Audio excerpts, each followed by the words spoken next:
Hello, everyone. Shane from SiouxperCon back. I have the pleasure of being joined by comic book creator, artist, storyteller, Trevor Mueller from the great state of Illinois, just north of Chicago. Trevor, thank you for joining us. I hope everything is great in your world today. Yeah, no, it's fantastic, man. Thank you so much for having me. I'm very happy to be a part of it. Yeah, this is really not how we wanted conventions to go. The world has been kind of turned upside down. I wish that I was giving you a big hug and a fist bump right now and introducing you to a crowd of hundreds at least. But this is where I can't guarantee it's thousands like New York Comic Con or something, but I can guarantee hundreds. But this is where we're at, and we're going to get you out there and introduce the SiouxperCon family to you and your work, and hopefully get some exposure and get some knowledge about what you do and why you do it. So let's start there. Can you tell us a little bit about why you decided to get into this beautiful world of comic book storytelling? Sure. No, so I've been telling stories through comic books my entire life, right? Like I started off drawing in elementary school on lined pieces of paper, goofy little creator-owned characters that may or may not have been rip-offs of licensed characters that exist, as you do when you're that age, right?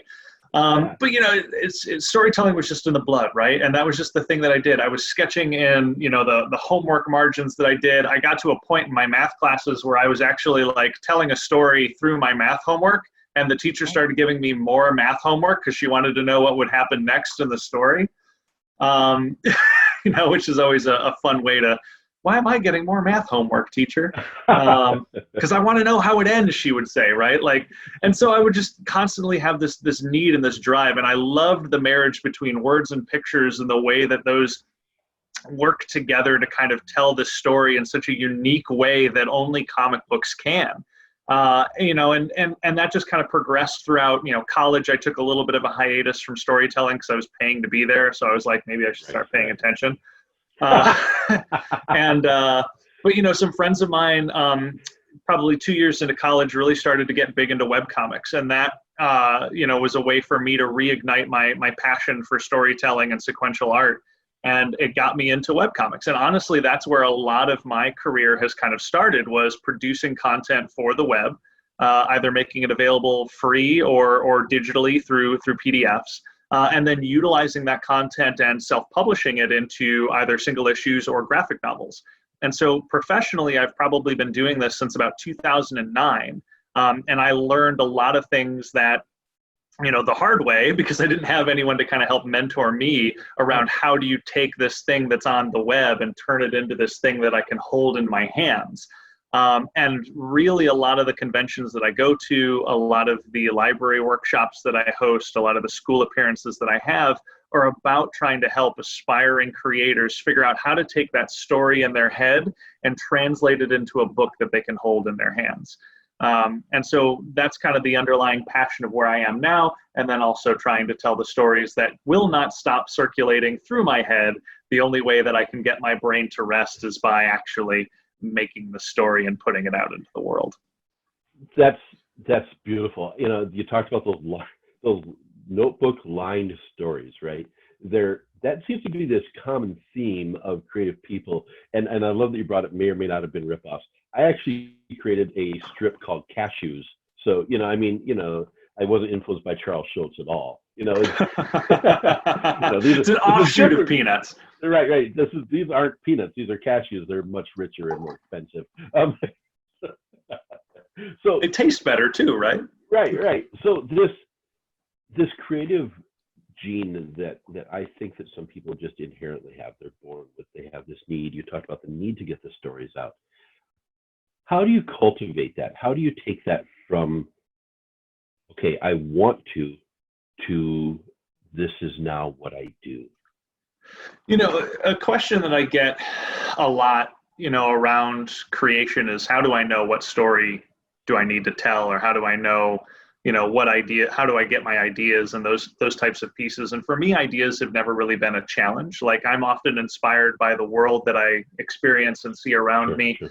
Music is a huge inspiration for me, and I'll often kind of create playlists in Spotify because a song will inspire a character or a scene or a situation or something that I'm like, oh, I need to, sit and noodle on that one a little bit longer. And it's the ideas that persist. It's the ones that won't leave, that you keep coming back to while you're brushing your teeth, while you're in the shower, combing your hair, right. as you do. It's those ideas that I keep coming back to, right? And I steal a quote from Joss Whedon around this idea, right? I don't have time to tell stories that I like. I only have time to tell the stories that I love. And it's those ones that will not leave your brain, the ones that you cannot get out, the ones that keep you up at night because your brain won't shut off and you can't go to sleep at night. Those are the stories that I tend to prioritize. One, because I want to get a good night's sleep, but two, because there's obviously an idea there that needs to be worked out, and it's until I sit down and I start to work out that idea that I cannot get any rest. And the final piece that I'll add to this one too, as an aspiring creator, right? Like my very first comic book series that I ended up producing, it's actually right behind me on the shelf here, was this tiny little black and white red book with a naughty title in the name. Right. It's bleeped out, so I feel like I can show it, right? No, it's beautiful. It's beautiful. It's perfect. Was that right? Like, this is the first thing. I took a web comic that I had made, 54 pages, black and white, and I put it into a little book that somebody could hold in their hands. And I was talking to a buddy of mine and asking him, like, is there a feeling more satisfying than taking an idea that you've had in your head, that you've put your blood, sweat, and tears into, to actually making it, and holding a physical copy in your hand? And he said, yes, there is. Seeing somebody else with that same copy in their hand, waiting to give you money for it. And he was not wrong. That is a very addicting kind of feeling. And seeing the joy in readers' eyes, seeing the eagerness as they return next year for the next volume, for the next installment, is something that keeps you going. It keeps the momentum flowing. And that's very challenging in this year because obviously I can't see the people face to face. But it is something that does continue to motivate me when I have those moments of doubt, or when I'm having those doldrums, right? The creative doldrums that we all kind of experience right now, especially when we can't be face to face and give each other a hug on a stage. Those are the types of experiences that keep me going. And with any luck, 2020 is just a weird blip on the map, and we can go back to actually doing these things in person fairly soon. Absolutely, absolutely. So, did you really start to solicit through the convention scene? Is that where you started to build, or did the web build first? How did that work? Because I've supported a number, either whether it be up at Minneapolis at FallCon or SpringCon, or even indie creators that we bring into SiouxperCon. I always try to pick up a couple issues, right? Because I think it's important to give that feedback. I think that's a beautiful saying that your friend had, right? Yeah, there is, to see it in someone else's eyes. I think back to, Derek would have been 9 then, and getting a copy of Otis Frampton's Oddly Normal signed by Otis, because he was drawn to it. This is a young person's book, so he was drawn to it and he picked it up. And seeing that in my son, I can't even imagine as a creator the excitement of seeing someone's first time. So I won't get back to I'm sorry, I was kind of sidetracked there, but I really connected to what you were saying. So how hard was it out there grinding on the comic book circuit, pushing those books and being your own hype man, your own editor, everything all in one? It was a challenge, right? And that particular book that I started with was not a kid-friendly book. It was PG-13, right? It was for like an adolescent teen audience. So I knew who my audience was. The challenge was finding that audience. And I would consistently go to these conventions, and I kept seeing kids, right? Lots of families coming in there. And the kids would be instantly attracted to the book because it's got a bright red cover, right? It's got very, very bright colors on it. And I'm like, oh, no, sorry, kid, that's not for you. And I would say maybe 2 or 3 conventions in, I said, I got to make a kid's book. Like, there's an opportunity here, right? Do I have a story in me? And it was around that time that I got introduced to an artist buddy of mine, Gabriel Bautista. Yep. An editor had hooked us up for an anthology called Reading with Pictures. It's an educational anthology that combined talents like Jill Thompson, Raina Telgemeier, Chris Russo, right? A whole bunch of really big names. And he and I created a character called Albert the Alien. And Albert the Alien was taking our experiences from when we were in, middle school.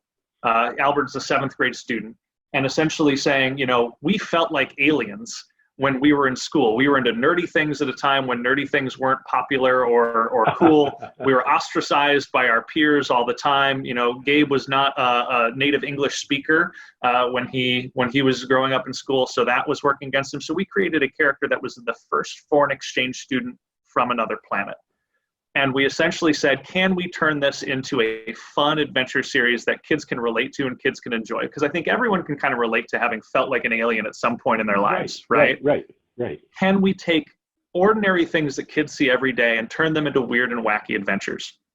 And so Albert the Alien started as a short story in the Reading with Pictures anthology. We then made 2 short stories that were single issue in print.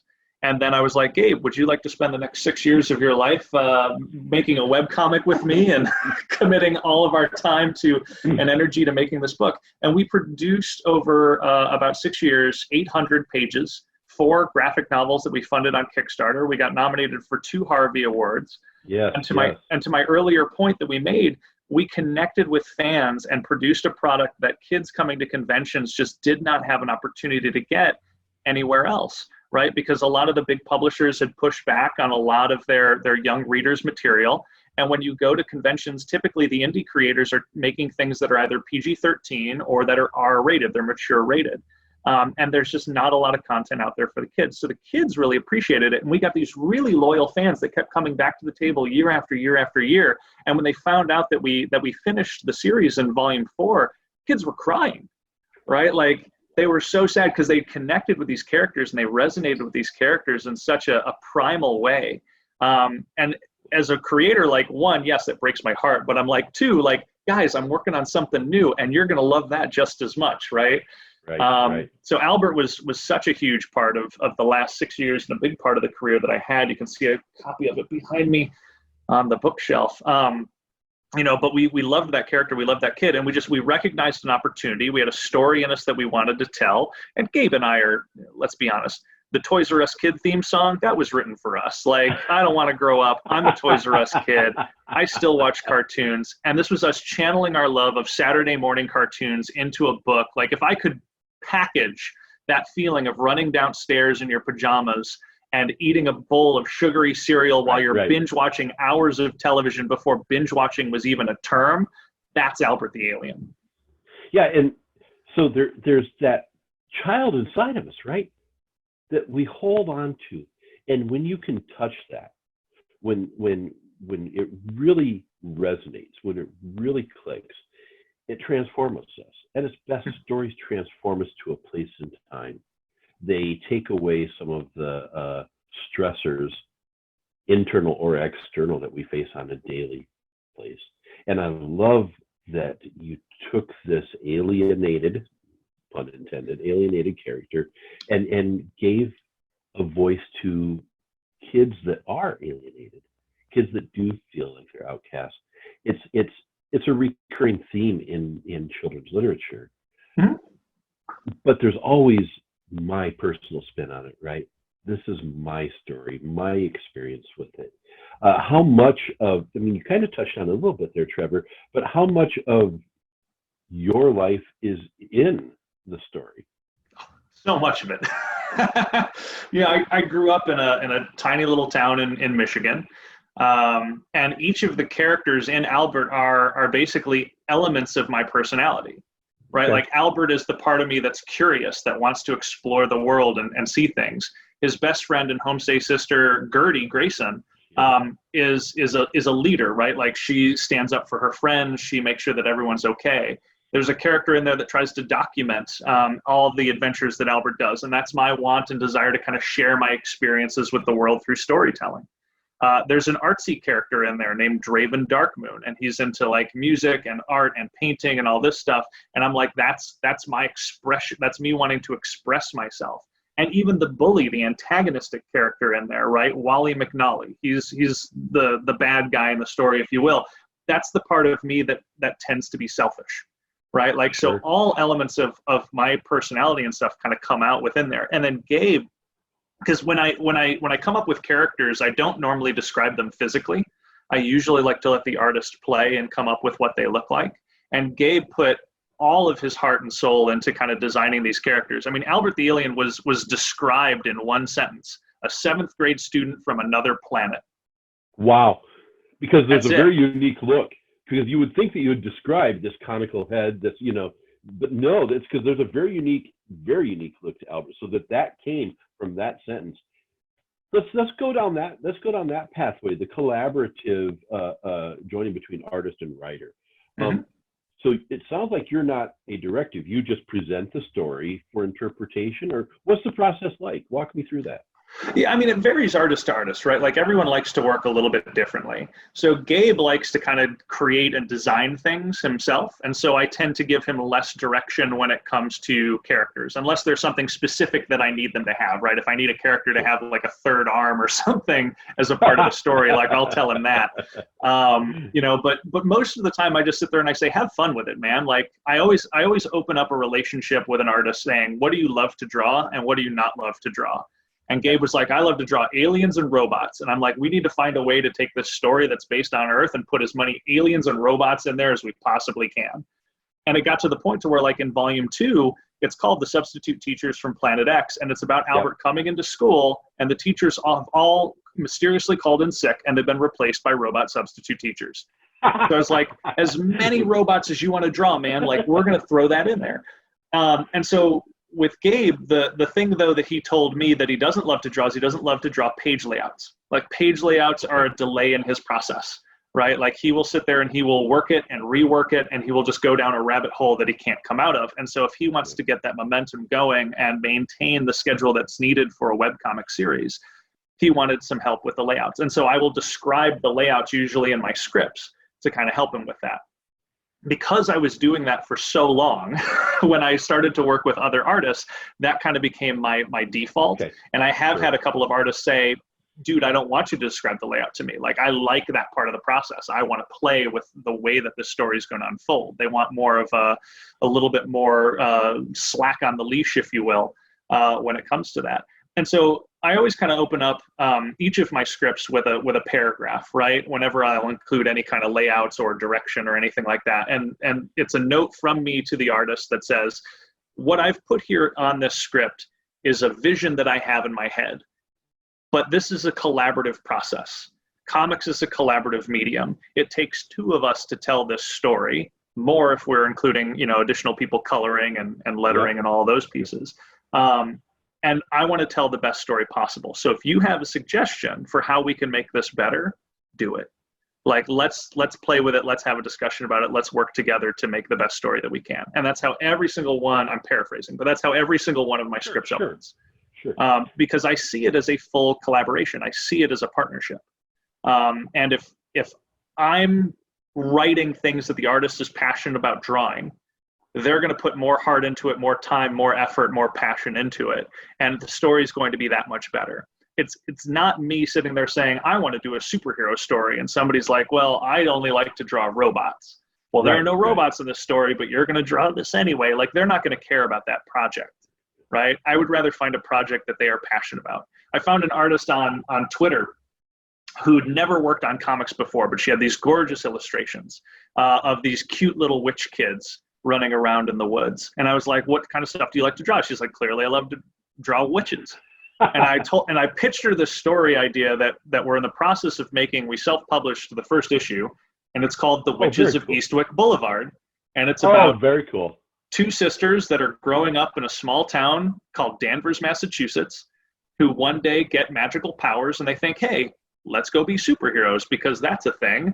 And it turns out that in the 1600s, Danvers, Massachusetts used to be called Salem Village, was the origin of the Salem witch trials. And so these sisters are not superheroes. They're the descendants of witches from the witch trials. And she loved that concept. She loved that idea. And this is her first comic book, right? And so it's what does that creator want to draw? How can you kind of infuse that passion into your scripts? And how can you keep them interested in the story as it continues to move forward. I see the relationship between artist and writer very much as kind of like dating. Like, you know, the last thing that you do with somebody that you meet for the first time and you try to enter into a relationship is, hey, do you want to get married? Like, that's not how you tend to ask that question. Right. You tend to say, like, do you want to go out for coffee? Do you want to, you know, do you want to go out for dinner? Do you want to do that? Like, for me, that's the short story. And so I'll usually approach an artist and say, like, let's do 8 to 10 pages. Let's do like a self-contained short story and just see if we even like working together. And if we do, then I'll say, let's do the next story. Let's do the next one. Let's do a full issue, right? And that's how I tend to kind of formulate those relationships with artists. It's what do you love to draw? What do you not love to draw? And let's work on something short and see if we like working together. And if we do, let's keep going. Let's talk about this for a second. This is pretty amazing. I'm on Twitter. I see some art I like. I approach the artist. I mean, how great is this? Because this is the world we live in, right? This is, and you who started with webcomics and built from there. But this is so amazing, the collaborative process. When we started SiouxperCon, it was all Midwest creators, you know, Phil Hester and Eric Burnham, Ray Hall, to name a few. And because they were easy to bring in, right? And, you know, I'd pay for the mileage. It was easier to bring in when we were first starting. And I'm like, how do you guys do this now, not living on the coast, you know, not living in the hubs, like, duh, internet. So it's so cool that you connected, and now you've brought this creative person into our comic book world. I mean, Trevor, kudos to you. That's a beautiful story. I mean, that's, and just looking at the cover, amazing art. That's available on your webpage, right? Yeah, you can get it digitally on our website. We're almost done with a graphic novel, and when we are, we'll do a Kickstarter for it. That's awesome. Yeah. So follow me on social media and sign up for my newsletter, and I'll make announcements. But yeah. So I would say I'm working on 8 graphic novels right now with artists from around the world. I'd say 3 or 4 of them are over in Italy. One of them was in Italy and moved to Thailand. Like, okay. Wow. So I'm not even working with any domestic artists at the moment, and that's not by design. It just happened. Okay. But it's, you know, I'm following hashtags on Twitter that I absolutely love. I found Deanna Lee is the name of this artist. You know, I found her through hashtag Visible Women. I love following that hashtag. There's so much talent that you end up finding on there. Right. Southeast Asia creators, right, have hashtags that come up all the time that I love to follow. And then just hashtag comic book art, right? Like, right.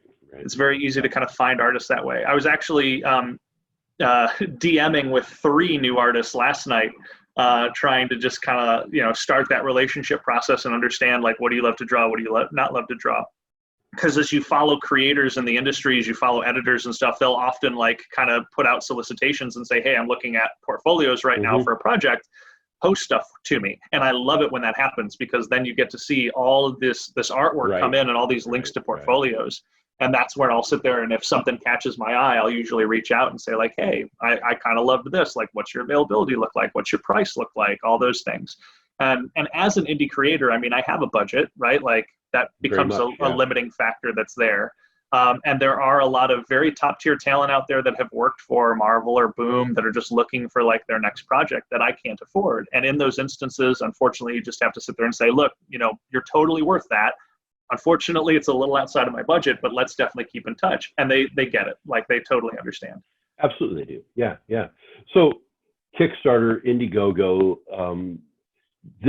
I just had this conversation with Erica Schultz right before this, that I believe that when I back a Kickstarter, right, when I come in and I back a project, there is a sense of I'm part of this, right? Even though I wasn't part of the creative process, but I'm helping this person that I believe in.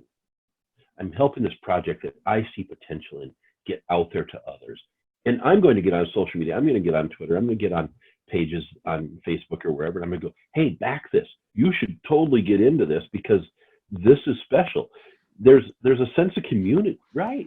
There's a sense of community, Trevor, that we've taken from the crowded American Legion halls and hotel basements of small conventions, and we've taken on the internet and made this worldwide. This is a pretty exciting time, and especially as an indie creator, to be able to reach bigger audience, right? Oh yeah. Well, and I mean, that was one of the things as to why I went to the web before I went to print, right? Because at the time, crowdfunding didn't exist in 2009 when I was starting Right. out professionally. So if I wanted a cheap way to get high reach against my target audiences, right? Cheap way to get high reach against my target audiences, the web was a very low hanging fruit opportunity. And then it becomes, how do you monetize that? Now, the monetization models have changed a lot within the last 10 years, whereas on-site advertising tends to be lower. Patreon and more kind of fan loyal approaches tend to be a little bit higher. And then even from a distribution standpoint, like there have been a handful of websites that tend to dominate in the space when it comes to readership, where they're all congregating. And those are things like Tapas, Webtoons, etc.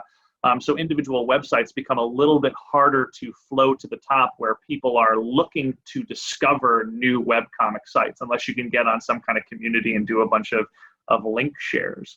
So the space has changed a lot there too. But I would say, it's never been harder than it is today to get published by one of the big publishers that are out there, even some of the indie publishers. Like, the competition is fierce, but it's never been easier to make a comic book. You have so many avenues that are available to you. And to your point about Kickstarter, like, one of the biggest hurdles as an indie creator tends to be funding. It tends to be actually being able to afford the art, the printing. Color usually costs double to 4 times the amount that it does to print in black and white. And sites like Kickstarter have lowered that bar. They've made it accessible to people like myself, who can sit there and pitch you a story, even if that story doesn't exist yet, for you to thumb through, right? And to your point about building up community, like, this is where you can start to create fans, where you can start to create loyalty, where you can start to create your own brand as a creator, and you can use that to snowball into an actual career. There have been a lot of different Kickstarters that have launched that didn't have publisher attention or backing, that because they had such a large support structure behind them, suddenly a publisher got interested. Right. And that's not an uncommon story on the platform. Yeah, I've seen it. I've seen it happen with creators we've had in. All of a sudden, this was a self-published volume 1, volume 2, and now Image has picked it up, or now Boom has picked it up, or Dynamite, or whoever it may be. And yeah, I think I can only speak from helping to create a comic book convention, that where we've promised, the founders, we've promised that if we were approached, this is ours, right? No, we've done this because we want to keep it nonprofit. We want to benefit. This is ours. This is groundswell. This has gone from 1,200 people in a hotel basement to 5,000 people in a state-of-the-art convention center in 4 years. We don't want that. But if on the flip side of that, if I was creating something for profit, I would want that attention. I want you to come and see this. I want, absolutely. And I hadn't thought of that opportunity on that, Trevor, is that not only is the groundswell happening and the sales happening to fund me and to get the book out there, but Big Brother's watching. They're going to notice these things for sure. Well, and as a creator, right? Like, yeah, you want that mass reach. I mean, right now there's a lot of debate that tends to go on around, like, people like Keanu Reeves has a comic book coming out from Boom, and they're going to fund that on Kickstarter. And does that take money out of the hands of other indie creators that are on the platform? And my stance on that is no. Like, it's the same way in an artist alley at a convention.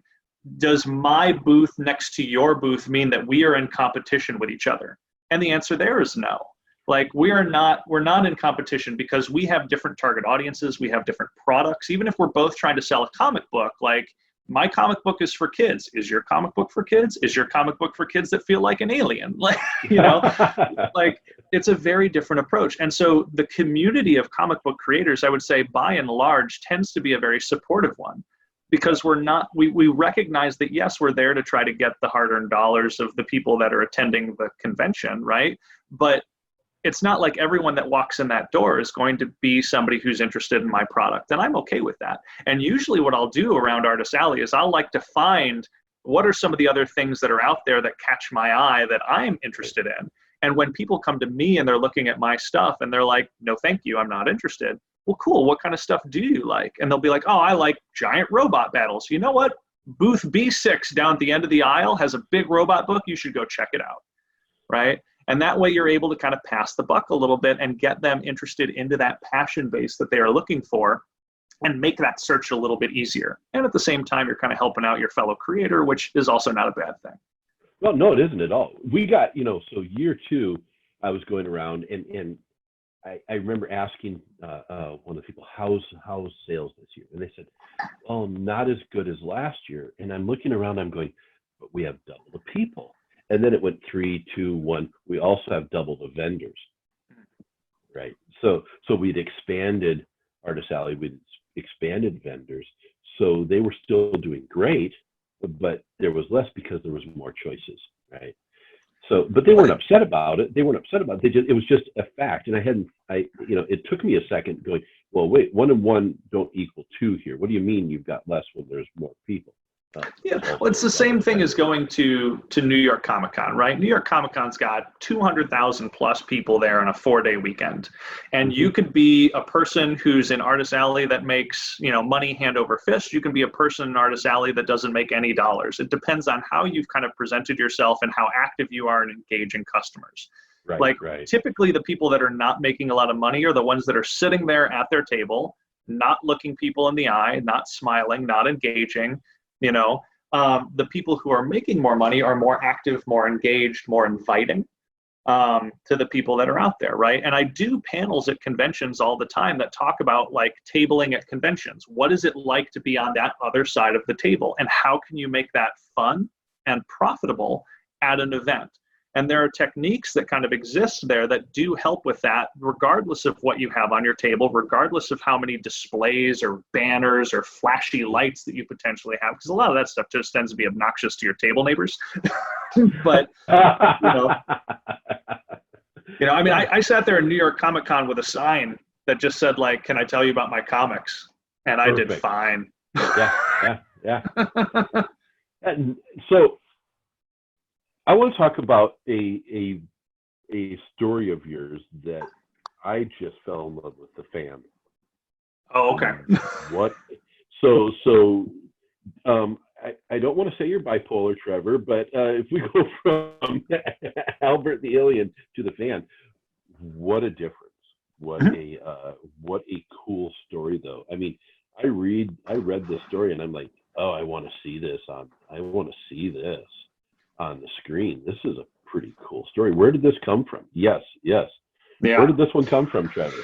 So again, courting a new artist that I had just found, Nicholas Ramio. So he's the one from Italy that moved to Thailand. So he, I found him online. I was looking for an artist collaborator, wanted to try to do something a little bit different. Had been listening to a lot of metal music. And again, music inspires me. And I was just like, what do you like to draw? And he's like, I want to draw something kind of atmospheric. I want to draw something with horror. His portfolio had a lot of really great black and white pieces in there. And I really wanted to make like a black and white book because it's cheaper. Arguably, but I kind of pitched him this idea, and I was like, well, what if we did something, because I wanted to do something with metal, right? Like I wanted something heavy metal kind of inspired. And I was like, well, what if we do this story about a woman with supernatural powers and an unhealthy obsession with the lead singer of a band, and she's killing her way to some backstage passes. And the entire impetus behind her character was that she has this ability, she's, for lack of a better term, a succubus, right? Like she's killing people, which feeds her, right? And so she kind of sees people as like cheeseburgers. Like, I'm better than you. Wait a minute. You just, so now I want that on a t-shirt. I see you with a human cheeseburger. Yeah, it's the same thing with like Twilight, right? Like people were like, Twilight as a love story doesn't make sense because the female character to the male character is essentially a pizza, like. Right. Yeah. And I was like, that's funny, but so the thing behind like this character, right, is I was like, how do I kind of change that a little bit, right? So like she's killing people throughout the story to feed herself and to get energy, but she's doing it so that she can end up getting backstage passes to meet this lead singer of a band that she really likes. And then once she's there, she's like, how do I not kill this guy? Like, how do I keep that hunger contained and within? And that was kind of her challenge and her conflict. That was really kind of fun and interesting to explore in there. And then, of course, there's twists and turns throughout the horror story that I won't spoil. But right. But it, like I pitched that to Nick. Nick absolutely loved it. That was the short story that we did. And then, now he and I are partnering again on a completely different story. We're doing kind of an Indiana Jones inspired adventure tale right now called Beyond the Pillars, which we've got a single issue of that out right now. Fun. Yeah. Trevor, you really did let me tell you, the voice of Lily read very well. As a male writer, I have the pleasure of talking to Terry Moore later today, and this is a question I'm going to pose to you, but you get to hear it first. As a male writer writing the female voice, do you take yourself to a different place? Do you have to immerse yourself a different way in the character? Because it's a very realistic voice. And so, let me say this, as I'm 52, as a 40-plus year reader of comic books and a 50-year-plus reader, or 49-year-plus reader, whatever, that doesn't always happen. Mm-hmm. You can feel the maleness in some female characters. To your credit, Trevor, I don't feel that with Lily. That is a female voice. It's a female voice that I read there, and so can you talk about that? How you, if you have to change, or how that works? Yeah, I would say the process for Lily in particular, but for writing female characters in general, it tends to be the same as what I do with everyone, right? Like, it's a little bit method. Like, you have to kind of sit there and get into the headspace of the character. And Lily, it took me a little bit of time to kind of get my head around, because I needed to drill her down to what was primal in nature about her. And once I got into her mindset and her attitude towards people, right? People are cheeseburgers. It became a bit easier.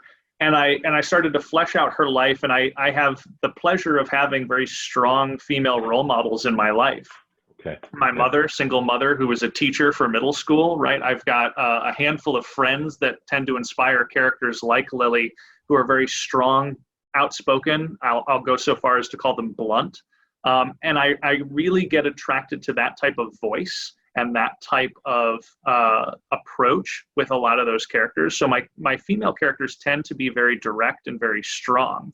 And then I also see the struggles that those role models of mine have in real life, because that's not a typical way that women communicate or are expected to communicate in modern society, which defy expectations, talk how you want, right? My friend Anna is a huge influence on that. And she comes up to me all the time with struggles because she can't connect to other women. She doesn't talk the way they do. She's not interested in the same things that they are. And again, that's a primal piece. I mean, that's an Albert the Alien level of primalness, right? Like, she feels alienated from a group of people that she wants to connect with. Lily was no different. Like, Lily feels different from everyone else because she eats people. Like, you're not on the same level as she is. And so, but she has wants and desires, and people can gravitate towards those particular pieces. And so once you get into the character's headspace and you can sit there and say, what is her motivation? What is she after? What is she like? What does she do for a living? Like, because you can't eat people for a living, like, you've got to find a way to make money. And so once we made her a bartender, once we said that she was interested in bands like X, Y, and Z, and her character description is like, she listens to the following bands. Like, she likes the following type of things. Because I'm not describing her physically, I'm describing her behaviorally and attitudinally to my artist. And he came up with that design based on that. He gave her tattoos, he gave her piercings. I never described any of that stuff, right? Like, I just sat there and said, this is what she listens to, this is the lifestyle she lives, this is what she's into, this is what she thinks about people. And he's like, boom, got it.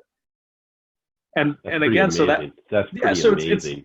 So every time you get a character design or a page back from an artist, it's almost like Christmas, because you don't know what to expect, and then you get to unwrap that email, and you're just like, oh yes, this is fantastic. Yeah. So how much of a backstory do you, maybe not physically, right, but how much of a backstory? Like, if I asked you,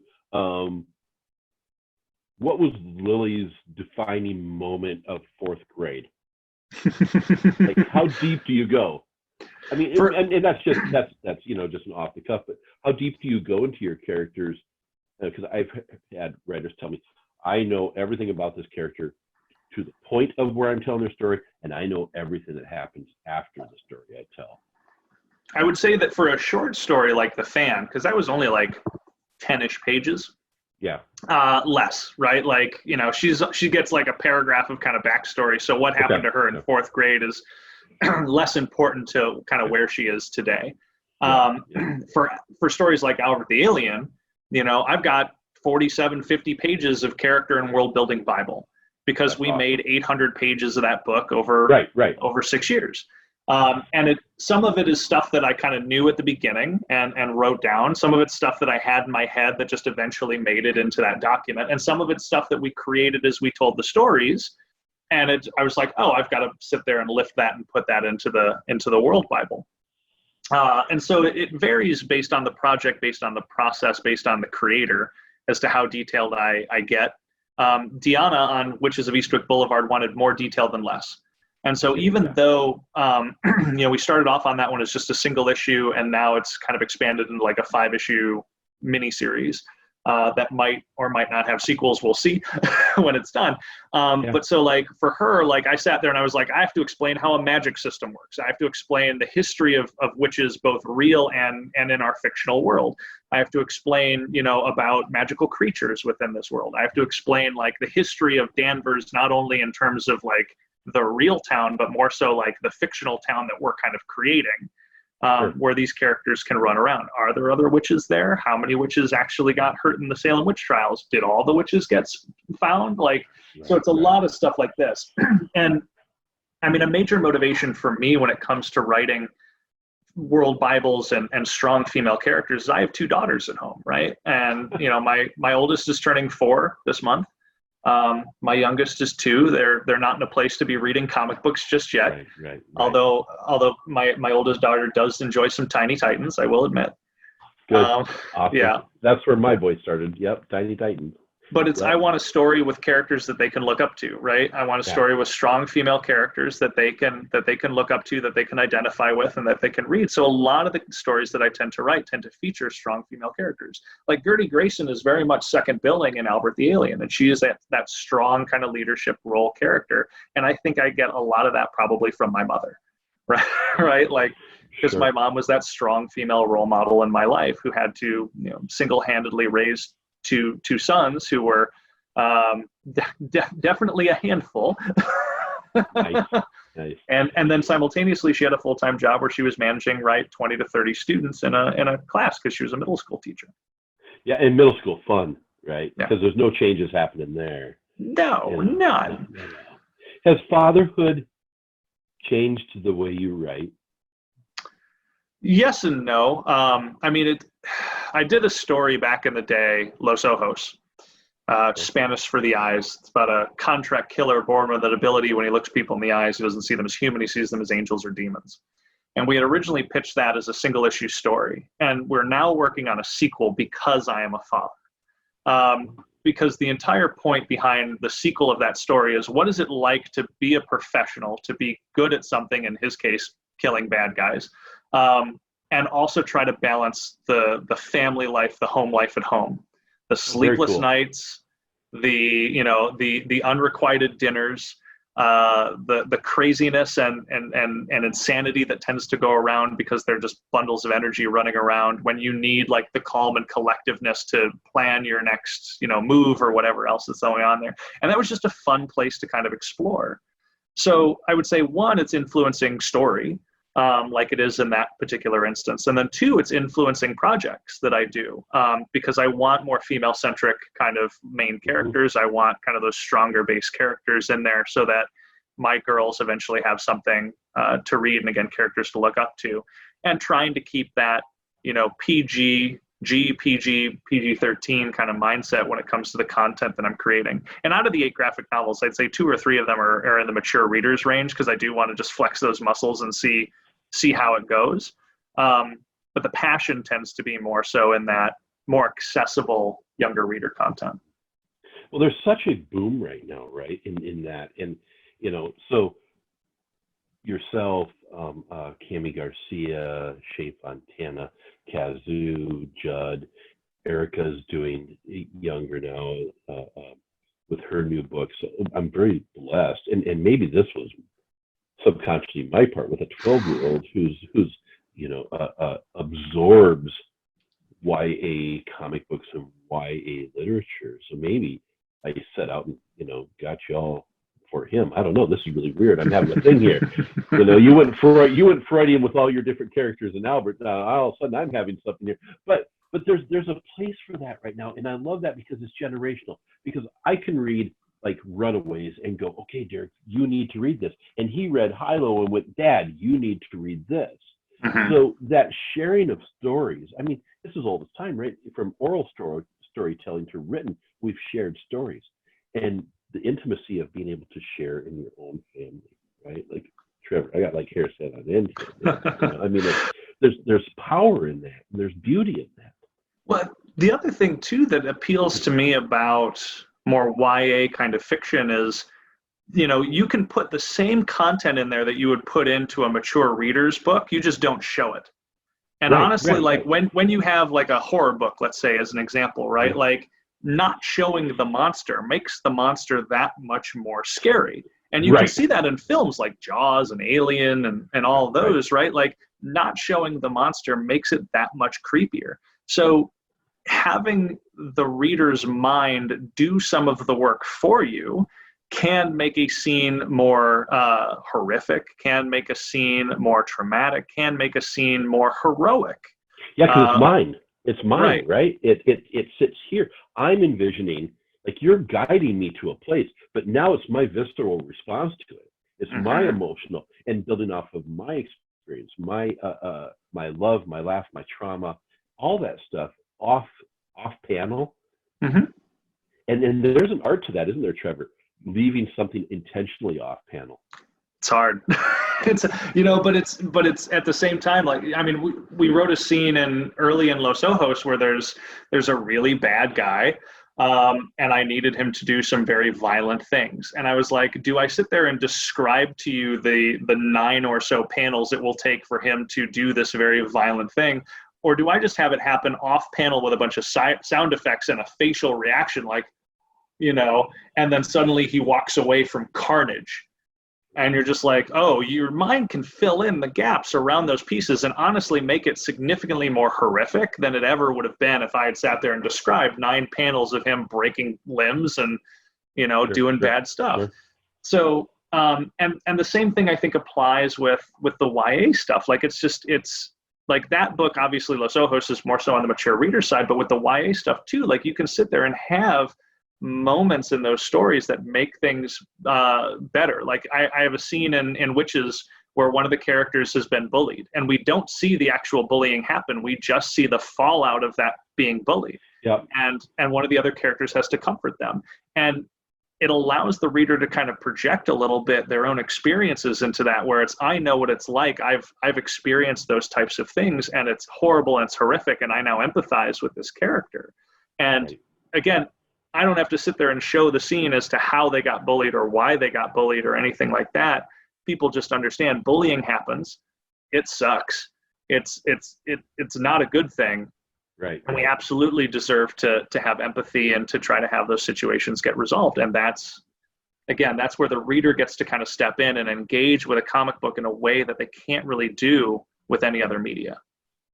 It's such a beautiful thing. I'm so envious of all you creators that do this. Trevor, this has been super, man. I dig you. Thank you. No, I'd love to have you come out. We get a vaccine, we get to where we can, hang out together. I'd love to have you come out for a physical convention. I would love to have you on our family day, on our Sunday family day, just teaching and talking, because, dude, you're legit. You're the real thing, man. I really enjoyed this time. And I want to point out that Trevor, you can follow him all over Twitter, Instagram, Facebook, YouTube, Patreon. He has special coming up for SiouxperConline, free shipping on all graphic novels, limited edition convention exclusives of his preview edition. That's limited to 50 copies, so get out there and get it. So that's going to be all 6. of these Oh, books that's that we have awesome. been That's talking awesome. about. That's awesome. Very cool. Very cool. I will definitely be one of the 50 on that.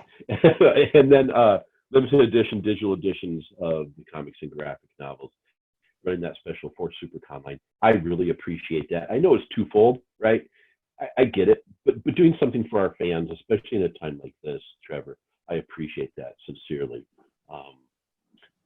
Yeah, it was my pleasure, man. Right, like times are tough. People need a little distraction during this time, and right, the wallet tends to be hurting for people. So yeah, we're doing free shipping on graphic novels, 25% off all the Albert the Alien trades, 50% off all the digital titles. The preview edition, the bundle that you talked about, that's only 50 copies. Like, we only printed 100 of those, and we sold 50 of them at the only convention I did this year.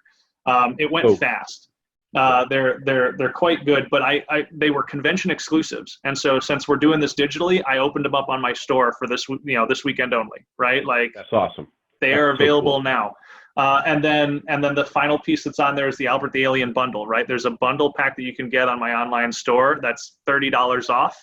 So it's cheaper than buying all the books individually. Plus, you get the 2 single issues that we ended up making. So it's like $100 worth of books for like $70. That's amazing. It's amazing. Please check them out. TrevorMueller.com. TrevorAMueller.com. Trevor A. Mueller, sorry, missed that. I'm glad you corrected me. So make sure you get out there. Follow him on Twitter. Follow him everywhere. Trevor, thank you. Thank you. Thank you, man. And I will be sure to get you the link. Make sure that we push you, and thank you for being part of the SiouxperCon family. Thank you for having me, and I hope everyone out there has a great weekend and stay healthy and safe.